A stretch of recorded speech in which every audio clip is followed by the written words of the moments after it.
Hey guys, it's Ryan G. Wright from DoHardMoney.com. Excited for you to be with me for another Just Ask Ryan question of the day. And today's question is, how do I find comps for my home? This is a fantastic question. Thanks for submitting it. And if you've got a question you'd like to have me answer, please type it in the comments below this video and I will get the question answered and put a video just like this together for you. So let's jump into this. Comps. How do I find comps? This is one of the things I find people make the biggest mistakes over. And here's why. They either fall in love with their property, we'll call that the subject property, that's the one you're actually working on or trying to determine. They either fall in love with their subject property because they're gonna think it's gonna be so beautiful when they're done, and they overlook some flaws. Or what they do is they fall in love with the highest possible comparable and say, I'm gonna be able to get that, but then don't do what it takes to get that based upon the rehab that they're gonna do to the subject property. So those are the two really big mistakes that I see time and time again. How to avoid those is to not get emotional and to look at the full scope of what's going on. Let me explain. So the first thing you're gonna do, let's say you've got a property, the subject property is 4 bedrooms, 2 bathrooms with a 2-car garage. Let's say the subject property is on 123 Main Street. So what I'm going to do is I am going to look at 123 Main Street and I am going to see within a half mile, no more than a mile, but I'm gonna start with a half mile, then I'll go up to 3/4, and then I'll go to a full mile. And I wanna look at properties that are within a half mile of that property. But when I'm doing that, I have to be very careful because I can't go into any natural barriers, meaning if there's a busy street or there's a stream that goes by or there's a railroad track, what you'll find is one side of that may be a different price than another side. So for example, in my area, there's a place called 7th East. And if you're east of 7th East, the property's worth $20,000 or $30,000 more. If you're west of 7th East, the exact same house, exact same condition, just because it's a little further east. It's a natural barrier. So you wanna be looking for those natural barriers. That's the first thing that you're gonna do as you're looking for these comps. And then you're gonna look and say, what do I need to find within a half mile? I'm gonna make sure there's no natural barriers. If there are, I'm gonna take a look at those because you'll see the price changes. One of the things our Investor's Edge software does is it has a heat map, so it'll show you different prices based upon location, which can be really helpful with these natural barriers. Next thing that you're going to do is you're going to look for things that are plus or minus 20%. So if you have a 4-bedroom house, you're going to want to look for things that are a 5-bedroom house, up to a 5-bedroom. You're going to want to look for things that are up to 3 bathrooms.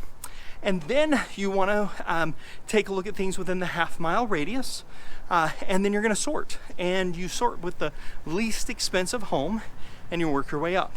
And once you find 3 properties that are going to be in the same condition of what your subject property is going to be, that's where you stop. Once you find those 3, that's more than likely what your house is going to sell for. Now, if it's 2021 and the real estate market is crazy, you could go up a little bit and see what other prices are going for, what the other houses are going for. Thank you. You're welcome. And so you can see what those other houses are going for on the high end, because that could be a possibility, but you don't want to bank on it. You see, if you bank on it, you're gonna get yourself in trouble because it may not sell. There might be something that's amazing about that house that you're missing out on. The next thing that you do is you look at all the pictures and you say, is my house gonna be like this house? After that, you need to make adjustments. Meaning, if the house has more square footage or more bedrooms, you're gonna have to make an adjustment. And adjustments are hard. Adjustment means this house has an extra bedroom, so it's worth $10,000 more than my house, so I'll take $10,000 off. This is a way that people really get themselves in trouble, is they do these adjustments. So you're so much better off to actually find a property that is more similar than having to make an adjustment. That is where people get themselves in a bunch of trouble. So, like we said, step 1, find the natural barriers. That could be a road, a street, a creek. Use the heat maps, make some determinations on where price changes are. Next thing you're gonna do is look for properties within a half mile, no more than a mile, that are within 20% of the square footage, bedrooms, bathrooms. You're gonna sort those from the least expensive to the most expensive. You're gonna look at each one of them and say, is this property in good shape?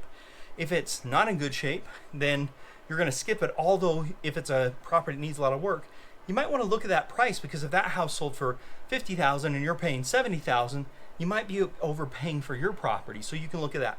Typically, there's a couple of brackets. There's as-is properties when you sort with the lowest, and then you get into like FHA properties, like the minimums, and then you get into remodeled properties. And I typically stop when I find the 3 remodeled properties, the 3 least expensive remodeled properties are like my subject property. That's typically where I stop. But you may get more than that. That's what I plan on, but I hope to get more. So I'll continue down and say, I hope I get more, but that's not what I'm going to be basing my pricing based upon. So that's how you find comps for your properties. And then occasionally you have to make adjustments, but I'd much rather you don't make any adjustments. I'd much rather you find a property that's similar. If you can't find similar properties, it's concerning for the area as well.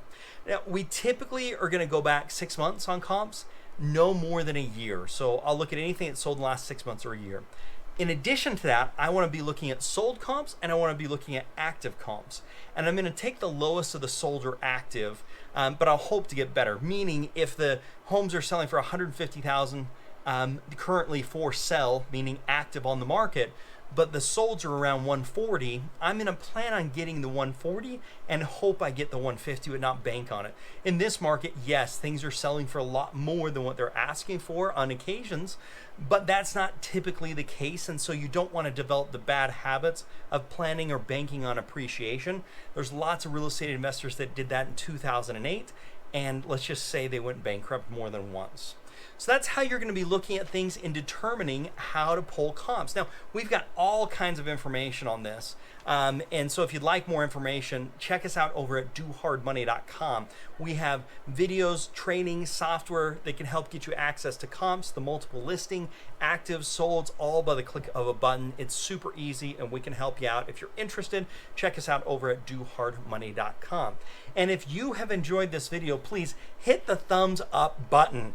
It tells me I'm doing a good job, and I like to do a good job, and I want to help you out. And if you've got a question, please type it in the comments below, because I'd like to answer those questions for you as well on real estate investing. If you're not currently a subscriber, please hit that subscribe button as well. I do have a really good video on how many comps do you need for an appraisal.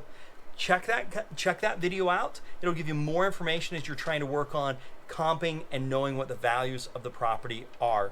I hope you have found this extremely helpful. If so, hit that thumbs up button. Otherwise, make it a very profitable day, and bye for now.